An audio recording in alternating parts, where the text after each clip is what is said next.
안녕하세요. 절대값TV의 명품 PD 한PD입니다. 자, 오늘 이 시간은 또 엉뚱한 처방, 부재지주 땅에 세금 폭탄, 도미노 파장이 일어난다. 자, 이 주제를 가지고 이야기해 보겠습니다. 자, 3.19 대책이 일어나면서 엉뚱한 곳으로 불똥이 튀었어요. 자, 3.19 대책의 원인은 LH 사태죠. LH 직원들, 배부른 돼지들의 어떤 신도시의 조직적인 토기 논란, 그냥 몇십억씩 때려 박았어요. 그리고 온 가족을 다 동원해가지고 한몫 잡겠다는 거죠. 한몫을 잡아가지고 퇴직하겠다는 이야기예요. 자, 이게 문제가 뭐냐면 그냥 정부가 컨트롤 못했다는 거예요. 아무런 그 방지 시스템이 없었다. 자, 그게 문제였다는 거죠. 방지 시스템을 만든 게 바로 투기 근절 방안 3.29 대책이었어요. 자, 그런데 이게 공공기관 사람들, 조직 내부의 사람들의 투기를 막아야 되는 건데 오히려 더 큰 피해는 다른 분들한테 피해가 왔다라는 게 문제가 있다. 그것으로 인해서 산업 전반에 문제가 생겼다라는 거예요. 자, 그게 핵심이 바로 이제 비사업용 토지에 대한 규제를 강화했다라는 거예요. 이 비사업용 토지를 가지고 있는 분들은 부재지주라는 거예요. 부재지주. 대부분이 부재지주예요. 자, 물론 이제 기업이 이 토지를 샀어요. 예전에 이제 그 박정희 정권 시절에 이 토지 투기 수단으로 대기업들이 엄청난 토지를 사들였어요. 그때는 이 대한민국의 성장이 굉장히 빠르게 될 때니까 토지의 가격이 급등을 하니까 투기 수단으로 토지를 샀어요. 그래서 비사업용 토지에 대해서 엄청난 세금 폭탄을 때렸죠. 자, 그런데 이제는 대기업들이 그렇게 할 수가 없어요. 세제 자체가 엄청난 그 세금을 때리기 때문에, 그리고 요즘 최근에 또 종부세도 엄청나게 강화됐잖아요. 오히려 그래서 최근 2, 3년 동안에 대기업들은 뭐 건물, 땅 뭐 팔기에 바빠요. 가지고 있으면 종부세가 엄청나니까. 자, 그래서 그 수십 년간 땅을 갖고 있던 사람들이 있지 않습니까? 뭐 땅이라는 건 이렇게 쉽게 팔 수가 없는 거니까. 자, 그 사람들에게 투기꾼에 버금가는 규제. 자, 우리가 이제 주택에 대해서 어떤 중과세, 투기꾼에 어떤 적용되는 그런 어떤 중과세를, 그 징벌적 과세를 때리지 않았습니까? 토지에도 그러한 그 투기꾼에 버금가는 징벌적 과세를 때리겠다라는 거예요. 때리겠다. 자, 이 비사업용 토지라는 게 뭔가 한번 보시죠. 자, 비사업용 토지라는 것은 소유주가 현지에 살지 않으면서 직접 농업이나 임업, 축산업을 하지 않는 농지, 임야, 나대지, 그리고 잡종지. 자, 그러니까 웬만한 땅은 다 비사업용 토지라고 보시면 돼요. 자, 내가 시골에 땅을 사놓고 내가 직접 작용을 안 하는 경우, 자, 그건 문제 비사업용 토지예요. 자, 그래서 서울에 있는 사람이 매매나 상속 등을 통해 보유하고 있는 서울 이외의 땅은 자동으로 비사업용 토지로 분류가 된다. 자, 이제 이런 분들이 있죠. 서울하고 가까운 곳에 작용을 해. 그리고 이제 농지 취득 자격증을 받았어. 직불금이라고 그러죠. 자, 그 금액을 받아. 자, 그런 사람들은 이제 비사업용 토지는 아니겠죠. 자, 그렇지 않은 분들은 다 비사업용 토지다. 쉽게 얘기해서 도시에 살고 있는데 시골에 땅을 가지고 있다. 그런데 내가 자격농이 아니다. 자, 그러면 대부분이 비사업용 토지다. 자, 이런 분들은 다 이제 징벌적 과세를 맞는 거예요. 자, 세금 폭탄이 어떻게 때렸나 보시죠. 자, 대책에 따르면 비사업용 토지 양도시에 기본세율 6%에서 45%에 붙는 중과세율 기존 10%에서 자, 중과세율이 20%로 올라갔다는 거예요. 자, 중요한 거는 이제 최대 30%인 장기보유 특별공제 혜택을 안 주기로 했다. 이게 핵심이에요. 뭐 중과세율 10% 올라간 것과 최대 30%인 장기보유 특별공제를 없애버렸다. 자, 앞으로 3년 이상 보유한 비사업용 토지를 팔 경우에는 세금을 더 내고 공제도 사라진다. 이 금액이 현 정권에서 투기꾼으로 불리는 3주택자에 부과하는 수준의 세금이라고 그래요. 자, 이 정부는 무슨 부동산에 대한 투기가 나타나면 꼭 규제가 나오는데 규제의 끝판왕은 항상 세금 폭탄이다. 뭐 정부 입장에서는 너무 편한 거야. 투기하면 세금 때리고, 자, 세금 때리면 많은 그 세금이 들어오는 거잖아요. 재정이 넉넉해지자는 거예요. 자, 그거로 또 이제 포퓰리즘을 하는 거예요. 자, 이런 게 되풀이되고 있다. 자, 국민들은 그거에 대해서 이제 염증이 나는 거죠. 뻔히 이제 그 수가 보이니까 이제 선거에서 어떤 조세 저항이 나타난 거예요. 많은 차익을 냈으면 세금을 내라. 자, 그러한 시각. 자, 이게 이제 어떤 부작용이 있나 한번 보시죠. 자, 규제가 나오면 그 세금 폭탄 때리는 게, 이제는 이제 신문에서 이런 카피를 썼어요. 화풀이 대책이다. 자, 부동산 전문가들은 이 토지 규제 부활, 세금 중과세하고 장기보유 특별공제를 없애는 거. 자, 이거는 화풀이 대책 수준이라고 지적했어요. 자, 이 예전에 장기보유 특별공제는 자, 방치된 땅을 효율적으로 개발하자라는 취지에서 2015년 말에 장기보유 특별공제 등 세법을 개정을 시켰어요. 이게 이제 불과 6년 전이라는 거죠. 자, 2015년이면 이게 박근혜 정부 시절이 같아요. 자, 박근혜 정부 시절에 이렇게 바꿔놓은 것을 다시 되돌리겠다. 자, 이제 이게 빌미가 된 거죠. LH 사태를 빌미로 해서 자신들이 원하는 어떤 세법으로 바꾸겠다라는 거예요. 자, 이게 부동산을 이제 뭐라 할까요? 어떤 경제적 시각으로 보는 게 아니라 부동산을 정치적 견해로 보고 있다라는 거예요. 좌파 입장에서는 이 부동산이라는 것은 불로소득이고 부동산을 정치적으로 보니까 이러한 대책이 화풀이 수준으로 나오고 있는 것 같아요. 제가 보기엔. 자, 이 대책을 역사를 되돌린 법이라고 해요.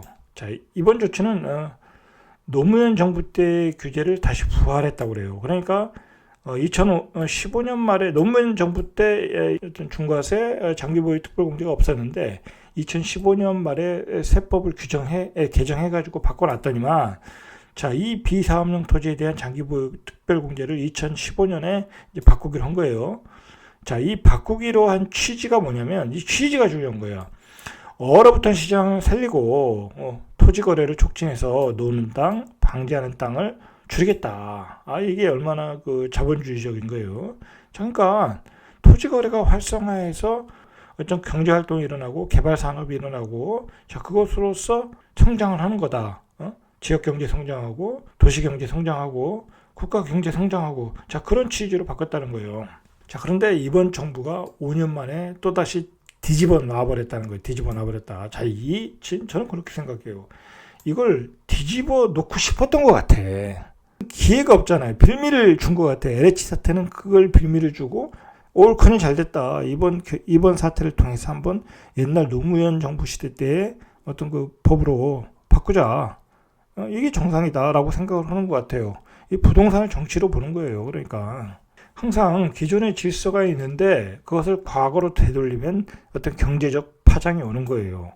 자, 이렇게 되면 비사업용 토지, 부재지주의 땅들은 거래가 단절되는 거예요. 자, 거래가 단절되니까 토지 시장이 급격히 위축이 되겠죠. 이제 매물이 안 나오는 거예요. 뭐 세금에 그렇게 때리는데 누가 매물로 내놓겠냐고요. 절대 안 내놓죠. 정권이 바뀔 걸 전제로 해서 안 내놓는 거예요. 지금 주택 시장에 다 주택자들과 똑같은 상황이 온 거예요. 자, 그런데 이러한 그 토지 시장의 공급이 위축이 되는 거잖아요. 매물이 안 나오는 거니까. 토지는 공장에서 생산할 수가 없는 거니까. 자, 이것은 시장과 산업에 연쇄적인 영향을 줄 것이다. 자, 가령 공공기관이나 민간기업이 부지를 수용 매입해서 개발하려는 경우가 있어요. 예를 들어서 공공기관이 뭐 어떤 건물을 져야 되는 경우가 있잖아요. 토지를 소유해서 뭐 국가기관을 져야 되는 경우가 있는데 안 내놓는다 이거야. 어떻게 내놓겠어요? 뭐. 내가 벌은 이익의 50-60%를 세금으로 내야 되는데 민간업자들도 마찬가지예요. 민간업자들도 뭐 공장이나 창고나 아파트를 져야 되는데 못 파는 거예요. 못 파는 거. 팔 수가 없죠. 그리고 그나마 공공기관은 이렇게 수용이라도 할 수 있지만 민간업체는 수용도 안 되잖아요. 그죠? 자, 그러니까 어떤 경우가 생기냐면 이렇게 되면 해당 땅이 부재지주의 비사업용 토지일 경우에는 토지 소유자는 그러면 내 땅을 가져갈 거면 니들이 세금까지 내라 이거야. 세금을 얹혀서 파는 경우가 있을 거라는 거예요. 자, 그러니까 거래가 되지 않는다는 거예요. 근데 꼭 사야 될 사람들이 있잖아요. 뭐 예를 들어서 뭐 창고를 져야 된다, 공장을 져야 된다. 자, 그러니까 비용이 많이 추가가 되고 또 아파트도 지주 작업을 할 때 이제 도시개발 방식으로 할 때 자, 그런 경우에 또 이렇게 수용을 할 때 그러면 또 꼭 사야 되는 경우가 있어요. 그럼 또 비싸게 사. 자, 그렇게 되면 이제 아파트의 분양가가 올라가는 거예요. 자, 땅값 상승은 분양가 상승이 되는 거예요. 결국은 분양가를 올린다. 세금은 국가가 가져가지만 토지 가격의 상승은 이런 어떤 도미노 효과를 만들어낼 거예요. 자, 시장의 거래 공급이 얼어붙고 개발 산업이 위축되겠죠. 자, 시장의 도미노 효과가 나타날 우려가 있다. 자, 그리고 이제 내년부터는 주말 농장용 토지도 비사업용으로 분류가 된다고 그래요.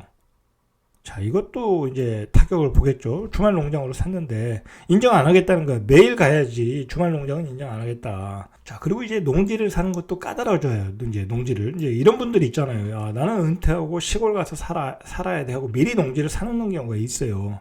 자, 그런 분들은 이제 농업 경영 계획서에 농업 경영 경력을 반드시 기재하고 중개인서류도 내도록 농지법도 개정한다. 자, 이것도 이제 까다로워지는 거예요. 그러면 이제 시골에 있는 농지도 거래가 위치된다.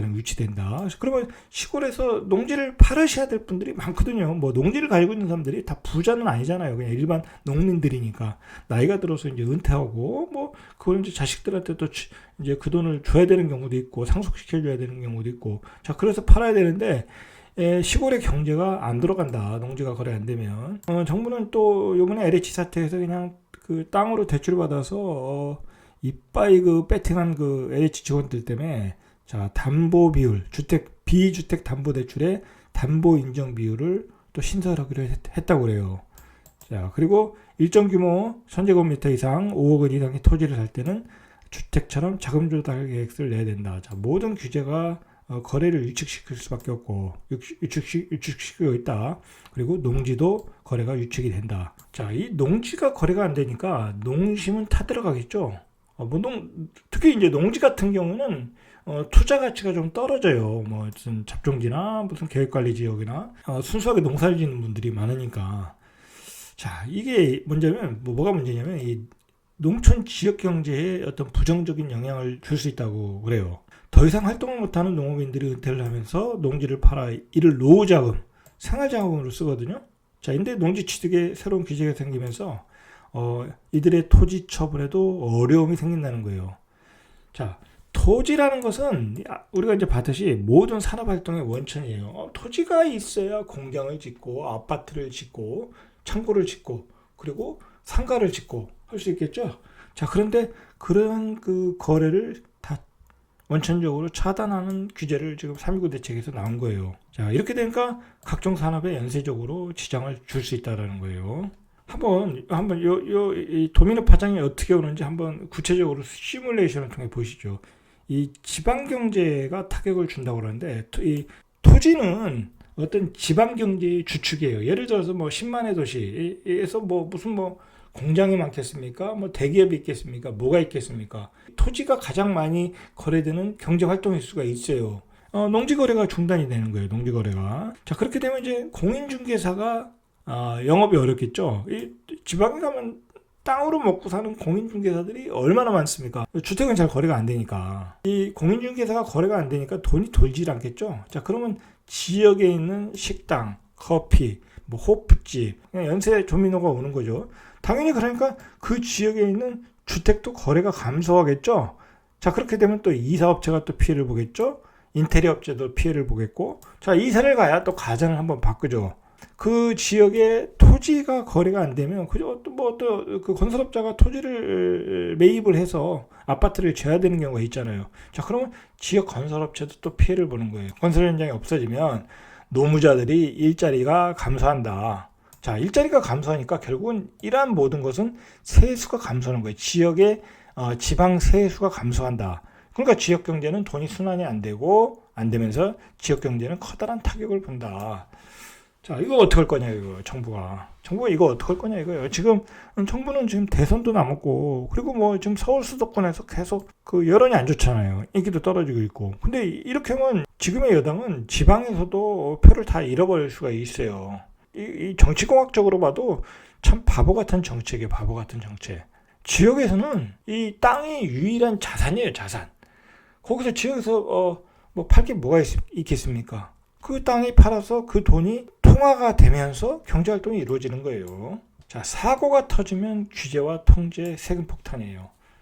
저는 한번 생각을 해봤어요. 도대체 왜 이 정권은 왜 그럴까? 뭐 다 똑똑한 사람들인데 왜 규제와 폭탄을 때릴까? 자, 이것은 부동산을 정치적 시각으로 바라보기 때문에 그래요. 자, 이 좌파 정부를 지지하는 사람들의 어떤 정책 철학과 이념을 어떤 밑바탕을 하다 보니까 이 부동산을 경제로 보지 않고 정치적 시각으로 보는 거야. 그 시각은 뭐냐? 거래를 통해 얻는 소득은 불로소득이다. 좌파는 노동이 신성한 거잖아요. 그죠? 노동의 가치, 노동으로 벌어야 된다. 그런 시각이잖아요. 그러다 보니까 부동산을 통해 버는 것을 자본가들이 자본으로 얻는 거다. 자, 그런 시각이라는 거예요. 자, 땅은 착취수단이다. 옛날에 이제 이런 게 자본론에 나오는 얘기잖아요. 그리고 땅은 불로소득을 통해서 많은 부를 축적하고 계급을 가르는 원천체화라고 보는 거예요. 원천체화다. 이러한 시각으로 보다 보니까 우리가 봤듯이 어떤 산업과 경제는 안 들어간다. 자, 그러나 우리나라는 지금 세계 10대 강국이에요. 예? 지금 빨리 반도체 공장도 줘야 되고 뜨겁게 돌아가는 대한민국이에요. 우리나라 정말 얼마나 대단한 나라입니까? 정말 우리나라는 제조업도 강국이고, 우리나라 자동차 보세요. 얼마나 좋습니까? 자, 그리고 IT도 강국이에요. 그리고 게임도 강국이고, 자, 그리고 엔터테인먼트도 K-팝도 강국이에요. 자, 이런 자본주의의 10대 강국인데, 우리의 그 정치인들의 수준은 아직도 그 과거의 프레임에 있다. 야, 이 부동산 자체를 이러한 정치적인 시각으로 바라보면, 대한민국의 성장이 멈춘다는 거예요. 대한민국의 성장이. 자, 그렇게 되면 안 되겠죠. 지금 우리는 앞으로 쭉 가야 돼요. 10위에서 5위 안으로 가야 되는 거예요. 5위 안으로. 자, 우리나라는 그런 능력을 충분히 가지고 있어요. 왜? 우리나라 사람들은 얼마나 열심히 살아요. 그죠? 우리나라 사람처럼 이렇게 열심히 사는 사람도 없다. 자, 그리고 우리나라 사람도 얼마나 두뇌가 뛰어나요. IT 강국. 제가 보기에는 정치권만 더 이 프레임을 바꾸고 선진화되고 어떤 자본주의 경제에 더 이렇게 맞춰진다고 하면 대한민국은 빅5로 가는 날이 멀지 않았다고 봐요. 멀지 않았다. 자, 우리나라 주식이 지금 한 3천 되잖아요. 그 3천에서 한 5천 가는 거는 어떤 그 정치권의 어떤 그 토양. 자, 그것만 바뀌면 된다고 봐요. 자, 그런 점에서 좀 정치인들의 정치적 색깔과 철학이 조금 바뀔 필요가 있어요. 문제는 뭐냐면 이게 지역 경제를 골로 보내는 정책인데 과연 대선을 앞두고 시행할 수 있겠냐 이거예요. 시행할 수 있겠냐? 저는 못한다고 봐요. 이거는 토지 정책은. 자, 시행을 하면 비극이 될 수 있다. 지금의 여당 입장에서는. 자, 그리고 이제 정부가 3지 신도시 2차 후보지를 발표하겠다고 하는데, 자, 이거 이제 굉장히 이제 후폭풍이 일어날 수 있어요. 발표 자체도 상당한 거부감이 있어요 지금. 근데 발표는 해야 돼요. 어차피 공급을 해야 되니까. 자, 그러니까 정부 입장에서는 어차피 할 수밖에 없는데, 자, 발표하는 거에 대해서 후폭풍이 첫째 하나 있을 것이고, 두 번째는 뭐가 있냐면 거기에 또 투기한 친구들이 얼마나 많겠냐고. 어마어마하게 많을 거라고. 공공기관 사람들도 예전에 투기한 사람들이 있으니까. 자, 그런 사람도 있을 거고, 5만 가지 세태들이 다 나올 것이다. 무슨 또 묘목을 심고, 그런 사태들이 나오는데, 그게 또 신문에서 얼마나 떠들 거냐고. 자, 이것도 후폭풍이 있어요. 자, 이것도 지금의 여당한테는 굉장히 불리하다. 자, 불리한데도 어쨌든 발표하겠다고 그래요.